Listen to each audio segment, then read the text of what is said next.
कृष्ण और उनकी भक्त की कहानी। नमस्ते दोस्तों, हमारे YouTube चैनल में आप सभी का स्वागत है। आज हम आपको श्री कृष्ण और उनकी भक्त की कहानी सुनाने जा रहे हैं।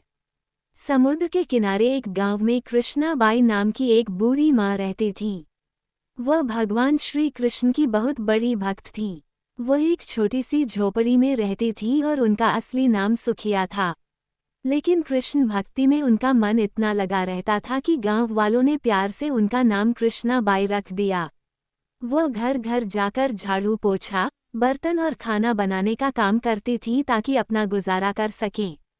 कृष्णाबाई रोज सुबह और शाम अपने हाथों से फूलों की माला बनाती और बड़े प्यार से श्री कृष्ण की मूर्ति को पहनाती। वह घंटों तक अपने कान्हा से बातें करती। गांव के लोग उनकी इस भक्ति को देखकर सोचते कि यह बुढ़िया पागल हो गई है। वे उनकी बातों को मजाक में उड़ा देते थे। एक रात कृष्णाबाई अपनी झोपड़ी में सो रही थी कि उन्हें सपने में श्री कृष्ण के दर्शन हुए। कृष्ण जी ने उनसे कहा, कृष्णाबाई, कल इस गांव में एक बहुत बड़ा भूचाल आने वाला है। तुम जल्दी से यह गांव छोड़कर दूसरे गांव चली जाओ। कृष्णाबाई की आंखें खुल गईं। यह उनके मालिक का आदेश था। उन्होंने तुरंत अपना सारा सामान इकट्ठा करना शुरू कर दिया। जब उन्होंने गांव वालों को ये बात बताई कि उन्हें सपने में कान्हा ने गांव छोड़ने को कहा है क्योंकि बहुत बड़ी प्रलय आने वाली है, तो किसी ने उनकी बात नहीं मानी। जो भी सुनता वह जोर जोर से ठहाके लगाता। इस बूढ़ी पागल की बात कौन मानेगा, लोग कहते। पर कृष्णाबाई ने किसी की परवाह नहीं की। उन्होंने तुरंत एक बैलगाड़ी मंगवाई, अपनी प्रिय कान्हा की मूर्ति को बड़े प्यार से उठाया और अपने सामान की गठरी बांधकर गाड़ी में बैठ गईं। गांव वाले उनकी इस मूर्खता पर हंसते रहे। कृष्णाबाई ने गाड़ी वाले से कहा कि वो उन्हें पास वाले गांव ले चले। गाड़ी धीरे धीरे आगे बढ़ी।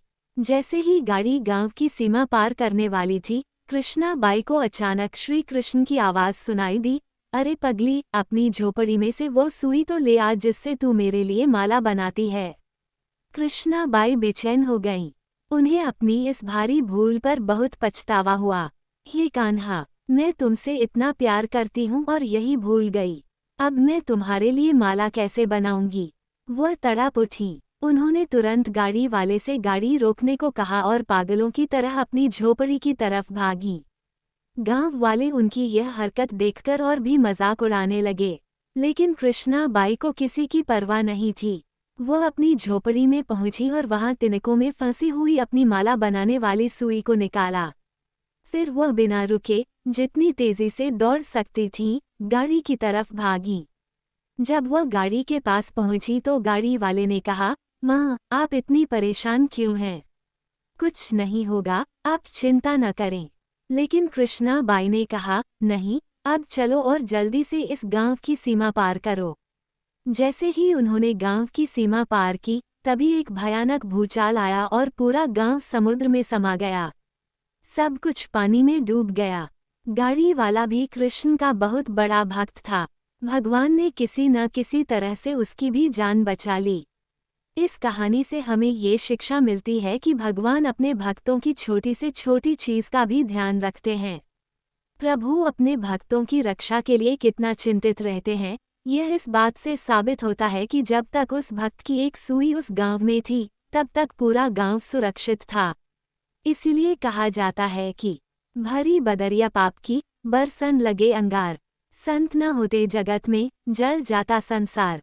इसका अर्थ है कि अगर इस दुनिया में संत और अच्छे लोग न होते, तो ये दुनिया पाप की आग में जलकर कब की खत्म हो गई होती। अगर आपको हमारी कहानी पसंद आई हो, तो हमारे चैनल को लाइक, शेयर और सब्सक्राइब करें। कमेंट में जय श्री कृष्णा लिखना न भूलें।